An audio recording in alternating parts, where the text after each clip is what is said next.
Baie keer in ons lewe, dan dink ons kan ons lewens lei en die Here sê, ek kan jou nie bless waar jy is nie, want as ek jou bless waar jy is, then I bless the mess.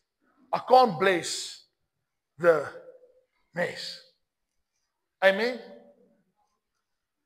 Die Here, daar's goed wat ons moet verander. Ons goed wat ek moet sê, Here, kom verander iets in my wese.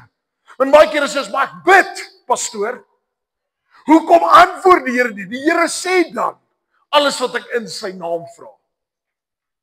Hoor gou, nie alles wat jy in jou naam vra wat jy wil hê nie.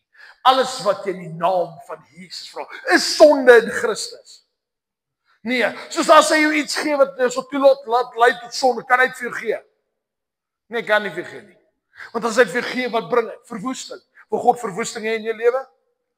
Verseker nie. Verseker nie.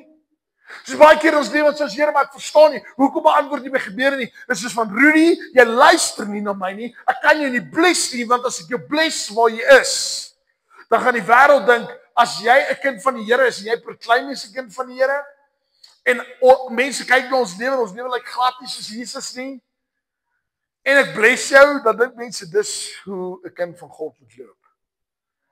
En dan is ek besig om die naam van die Here uit te laat skade lei.